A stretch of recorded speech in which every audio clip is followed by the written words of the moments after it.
Like, subscribe and press the bell icon for new updates.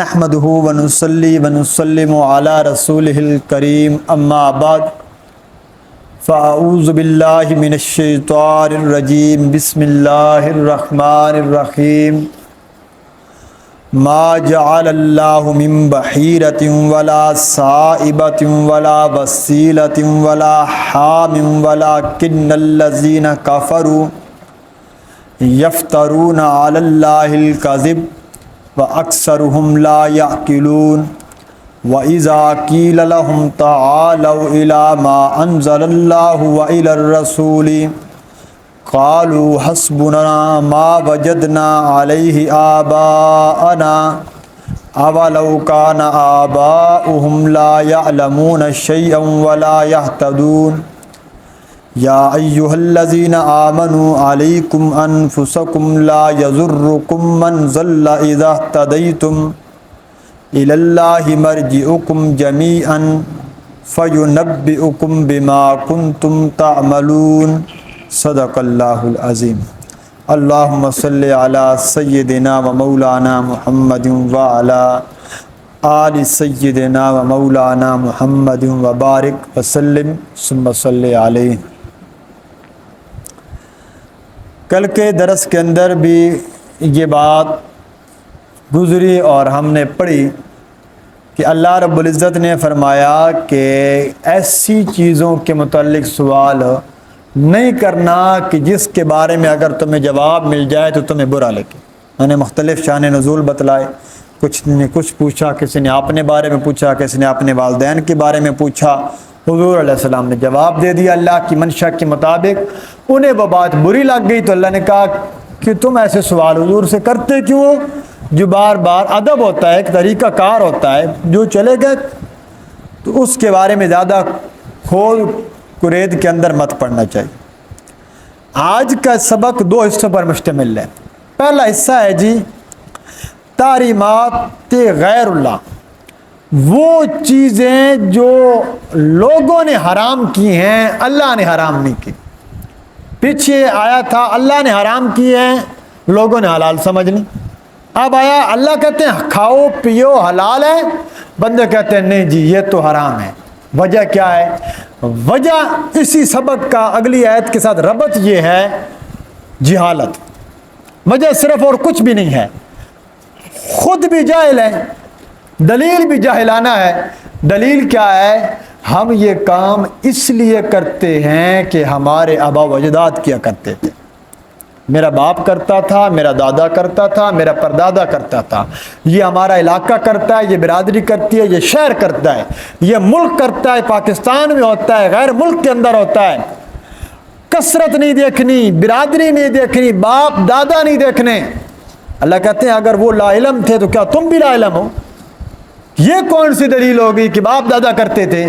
دلیل پیش کرو، اگر قرآن حدیث میں ہے جی بسم اللہ کرتے رہو، اگر قرآن حدیث میں ثبوت ہے، اگر نہیں ہے تو پھر چھوڑ دیجئے، جائے جس مرضی بندے نے کی ہے، کسی پیر نے کیا ہے، کسی فقیر نے کیا ہے۔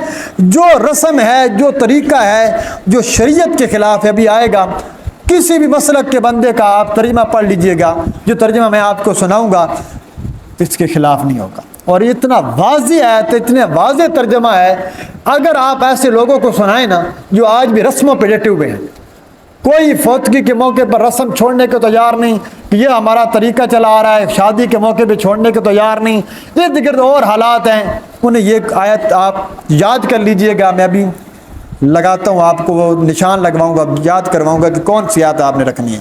پہلے یہ تحریمات غیر اللہ والا ایک سبق دیکھیے کہ جس میں اللہ رب العزت نے ان حرام جانوروں کو، حرام چیزوں کو جو لوگوں نے خود ساختہ بنا رکھے ہیں اس کی تردید کر رہے ہیں کہ یہ جھوٹ بولتے ہیں اللہ کی ذات پر، ایسا نہیں کرنا چاہیے۔ دیکھیے جی فرمایا ما جعل اللہ من بحیرۃ ولا صائبۃ ولا وصیلۃ ولا حام، ما جعل اللہ نہیں مقرر کیا اللہ نے نہیں بنائے اللہ نے من بحیرتن بحیرہ کو، ولا صائبتن نہ صائبہ کو، ولا وسیلتن نہ وسیلہ کو، ولا حام نہ حام کو، اللہ نے ان کو نہیں بنایا، حرام نہیں ٹھہرایا، یہ خود ساختہ حرام کیے ہوئے جانور ہیں۔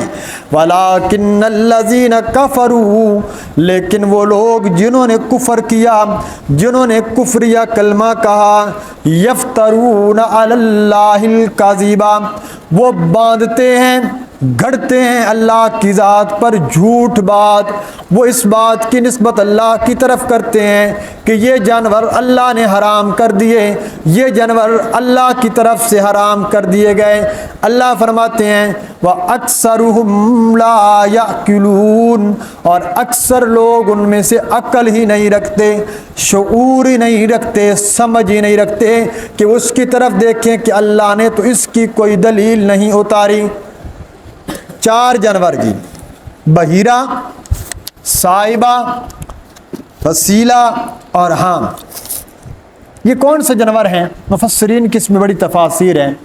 خلاصہ اور لب لباب یہ ہے، جو تفسیر اس کی ہے حضرت سعید بن المسیب رحمۃ اللہ علیہ نے، بحیرہ کہتے ہیں وہ جانور جس کا دودھ بتوں یا غیر اللہ کے نام پر چھوڑ دیا جاتا۔ مثلا گھر میں 10 بھینسیں ہیں، 3 بھینسیں ہیں، 2 گائے ہیں، کوئی جانور ہے، اچھا کیا ہے جی، 3 بندہ کہتا کیا کرتا تھا، 3 جانوروں کا دودھ نکالا، خود استعمال کیا، بیچا، خرید۔ اس جانور کا دودھ نہیں نکالنا، یہ نکال کر سیدھا دربار پہ دینا ہے۔ کیوں بھائی؟ یہ جانور جو ہے، اس کا جو دودھ ہے، یہ باب شاد خان کے نام کا وقف ہے، یہ جی ہے غوث پاک کے نام کا وقف ہو چکا ہے، یعنی اب انہی کا ہے، یہ ہمارا اس میں کوئی حصہ نہیں۔ مشرکین مکہ لات منات عزا کے لیے وقف کیا کرتے تھے، یہ دودھ ہم استعمال نہیں کر سکتے، یہ ہمارے اوپر حرام ہے۔ اب ایسا تو اللہ نے نہیں کہا تھا۔ پہلا جانور۔ دوسرا صائبہ، صائبہ کہتے ہیں پورا جانور، ریوڑ چل رہا ہے، ریوڑ میں سے کسی بندے نے کہا بھائی یہ جانور جو ہے یہ آپ مجھے دے دیں، میں نے سواری کرنی ہے، یا مجھے آپ بیچ دیں۔ آگے سے وہ بندہ کہتا ہے بھائی یہ جانور تو حضرت صاحب کے نام کا ہے، یہ تو میں نے پیر صاحب کے نام کا رکھا ہوا ہے، اس کا تو استعمال کرنا، اس کو سواری کرنا، اس سے آپ نفع اٹھانا حرام ہے۔ کس نے حرام کیا ہے؟ کوئی دلیل۔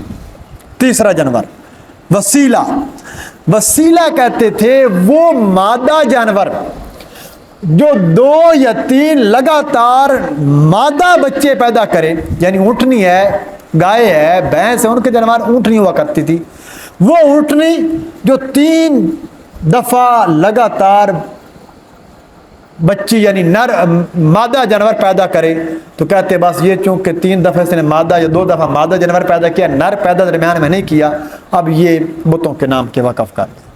اور چوتھا تھا حام، حام اس نر اونٹ کو کہتے تھے جو ایک خاص مقدار میں جفتی کر چکا ہوتا تھا، یعنی اس سے نفع اٹھا لیا کرتے تھے کہ اس سے اونٹنے کو حاملہ کرواتے تھے، جب ایک مقدار پوری ہوتی کہتے بس اب یہ بھی ان کا نام کا وقف ہے، اس کو نہ حلال کر سکتے ہیں نہ کھا سکتے ہیں۔ نہ مقصود صائبہ اور وسیلہ اور ان کا نفی نہیں ہے، مقصود بتلانا یہ ہے کہ جو تم حرام کرتے ہو وہ حرام نہیں ہوتا۔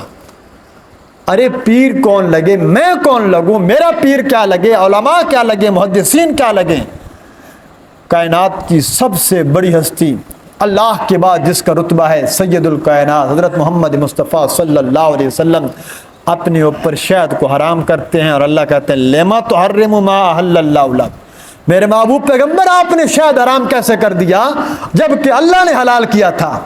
نبی کو تنبیہ ہو جاتی ہے ابھی کی ابھی قسم توڑیے، قسم کا کفارہ دیجیے اور شاید استعمال کیجیے۔ یہ ہوتی ہے حلال اور حرام کے اندر خدا کی اللہ کا فرمان۔ اور آج بھی ہوتا ہے، آج بھی آپ جائیں کتنے درباروں پہ یہ جانور کھڑے ہیں، وہ کہیں پر مگرمچھ پھر رہے ہیں، کہیں پر پتہ نہیں کیا ہے، یہ پیر صاحب کی جوئیں تھیں جی وہ بڑی ہو گئی ہیں کہ حالت درج حالت جب چلے گی۔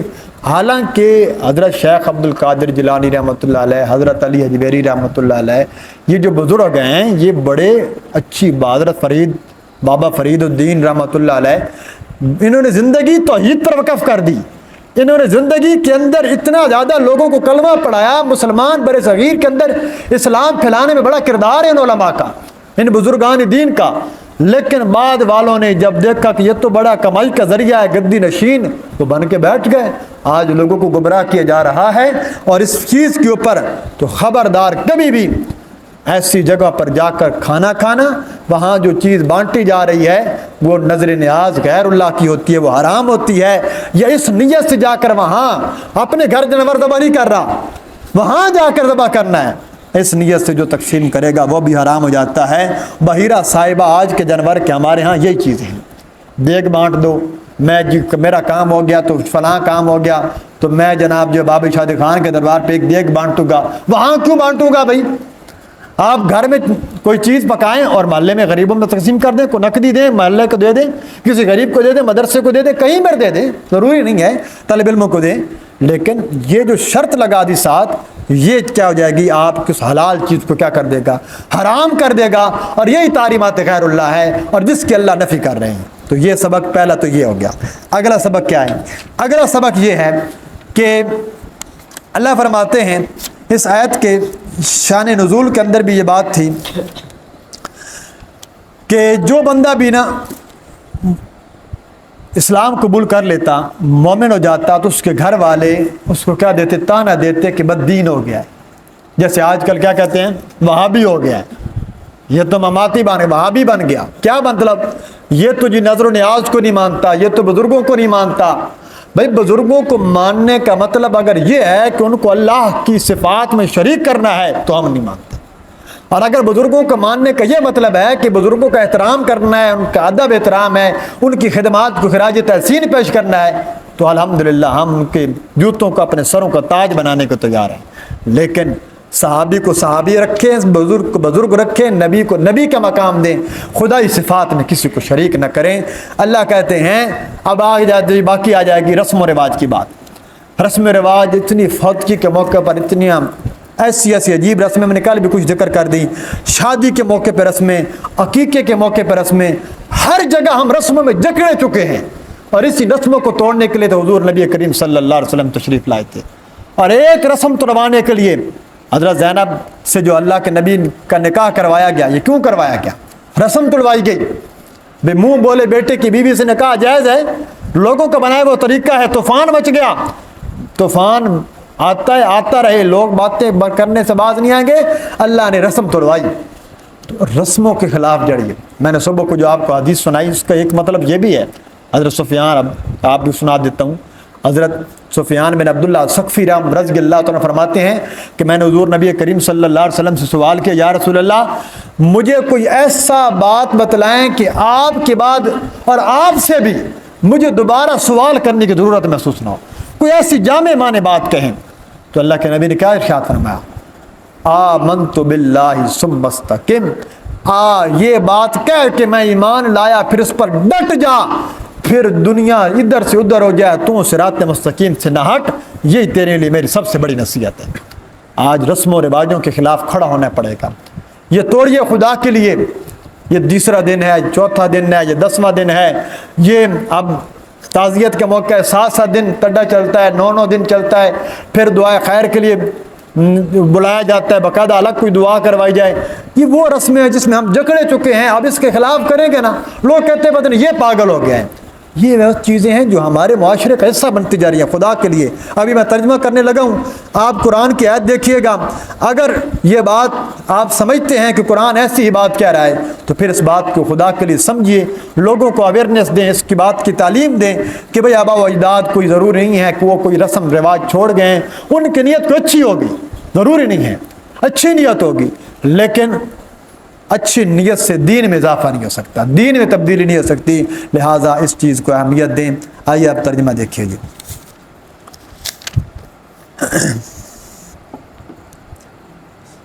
فرمایا شکوہ کر رہے ہیں، اللہ شکوہ کر رہے ہیں، وَإِذَا قِيلَ لَهُمْ تَعَالَوْا إِلَىٰ مَا أَنزَلَ اللَّهُ وَإِلَى الرَّسُولِ، اور جب کہا جاتا ہے ان کو، وَإِذَا جب قیلا کہا جاتا ہے لہم ان کو تعالو تعالو آؤ تم لوگ، آ جاؤ تم لوگ، الا طرف ما انزل اللہ، اس وحی کی طرف، اس کتاب کی طرف، انزل اللہ جو اللہ نے اتاری ہے، اس قرآن مجید کی طرف آ جاؤ، وَإِلَى الرَّسُولِ اور رسول صلی اللہ علیہ وسلم کی طرف آ جاؤ، ان کی زندگی میں ان کے پاس آ جاؤ، ان کی وفات کے بعد ان کی سنت کے طریقے پر آ جاؤ۔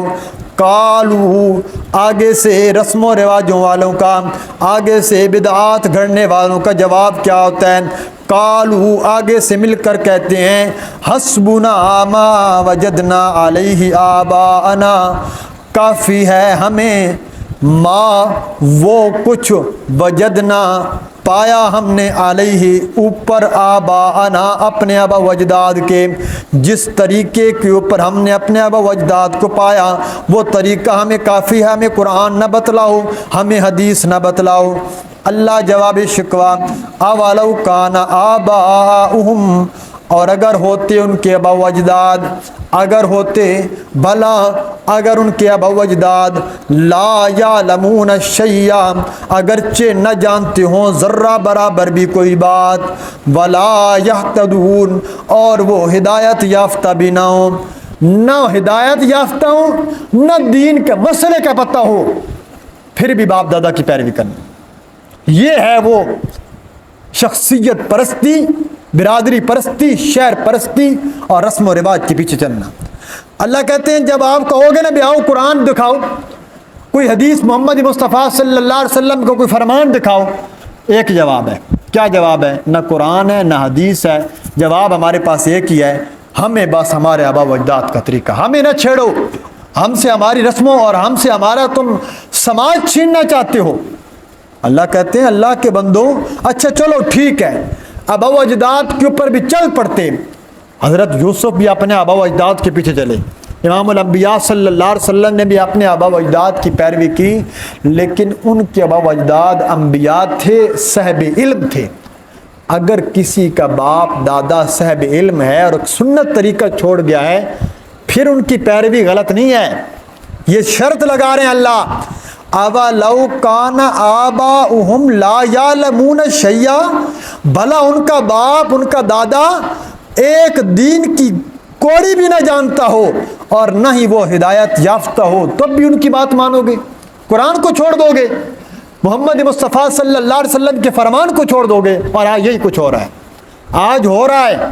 آج یقین مانیے کسی کے خلاف بول کے کھڑی ہوئیے، آپ کل کے خلاف بولیے، آپ 40ویں کے خلاف بولیے، برسی کے خلاف بولیے، یہ چھوٹے چھوٹے رسم و رواجوں کے خلاف بولیے، لوگ آپ کو کہیں گے پتہ نہیں کیا ہو گیا، جی نئی بات ہو گئی ہے، نہیں ہے، ان آبا و اجداد کے طریقے کو ختم کر دیجئے جو قرآن اور حدیث کے مقابل آ جائیں۔ اللہ کہتے ہیں انہیں مسئلے کا علم نہیں تھا، تمہیں پتہ چل گیا، اب اس کے اوپر عمل کرو، نہیں کرو گے تو پھر تمہارے اوپر کیا ہے؟ اگلی آیت میں فرماتے ہیں یا ایھا الذین آمنوا، اگلی آیت دیکھیے آخری جواب کیا ہے، یا ایھا الذین آمنوا، اے ایمان والوں، علیکم انفسکم، تمہارے اوپر لازم ہے اپنی ذاتوں کو پکڑ لو، پھر کم از کم باپ دادا کو چھوڑو، پہلے اپنی اصلاح کرو، اپنی ذات کی اصلاح کرو، اپنے آپ کو، اپنے معاشرے کو سدھارو، اپنے خاندان کو، اپنے گھر والوں کو سدھارو۔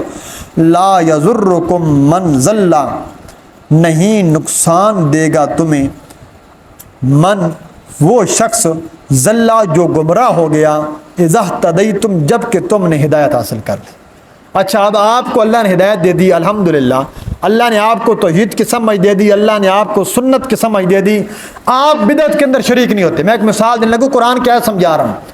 اللہ کہتے ہیں تم نے اپنے آپ کو سنوار لیا، اپنے گھر والوں کو، اپنے محلے والوں کو، جہاں تک آپ امر بالمعروف کر سکتے تھے کیا، لوگوں نے بات نہیں مانی، علماء نے بتلایا، لوگ نہیں مانتے، نہ مانے۔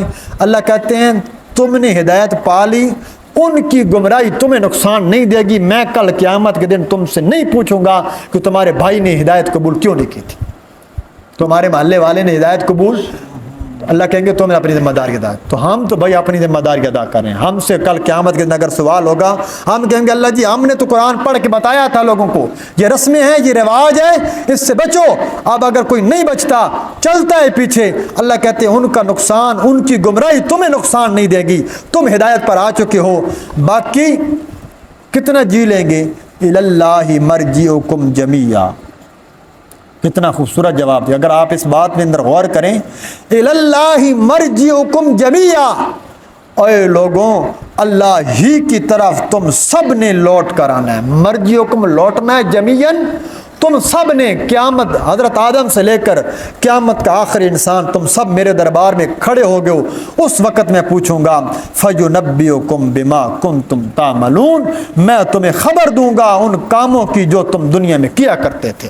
تم نے قرآن کو پس پشت ڈالا, تم نے محمد مصطفیٰ صلی اللہ علیہ وسلم کے فرمان کو پس پشت ڈالا. اس دن میں پوچھوں گا میرے بندے, تمہیں جب کہا جاتا تھا کہ یہ بدعت ہے, یہ طریقہ غلط ہے, تم نے ایک کان سے سنا دوسرے سے نکال دیا, اور اب کہتے ہو کہ ہمیں پتہ کسی نے نہیں تھا. اب کہتے ہو ہائے کاش 14ویں سپارے کی جہاں پر ابتدا ہو رہی ہے وہاں پر اللہ نے اسی بات کو ذکر کیا اور فرمایا کہ لوگ نا اس دن خواہش کریں گے کہ ہائے کاش ہمارے لیے اس دن افسوس نہ کرنا پڑتا. ربما یود الذین کفروا لو کانوا مسلمین, اے افسوس تمنا کریں گے اس دن وہ لوگ جنہوں نے شرک کیا تھا, کفر کیا تھا, کاش کہ ہم بھی دنیا میں فرما برداروں کی حالت میں زندگی گزارتے. تو لہٰذا آج یہ وقت ہے, میرے اور آپ کی علماء خیر خواہ ہوتے ہیں, ایک دائی کے اندر ایک جذبہ ہونا چاہیے. جذبہ یہ ہونا چاہیے کہ ہائے کاش کوئی ایک بندہ بھی جہنم کے اندر نہ جائے, اس کو سیدھا راستہ دکھایا جائے, صراط مستقیم دکھایا جائے, سنت طریقہ بتلایا جائے. ماننا نہ ماننا کسی پر اسلام میں منوانے کے اندر حکومت جبر کر سکتی ہے, علماء جبر نہیں کر سکتے, لیکن علماء مسئلہ بتلا سکتے ہیں. لیکن میری اور آپ کی آخری امت ہونے کی ذمہ داری یہ ہے, کہیں بھی کسی رسم کے اندر جائیں فوراً اس کی جہاں تک آپ کی پہنچ ہے تردید ضرور کیا کریں.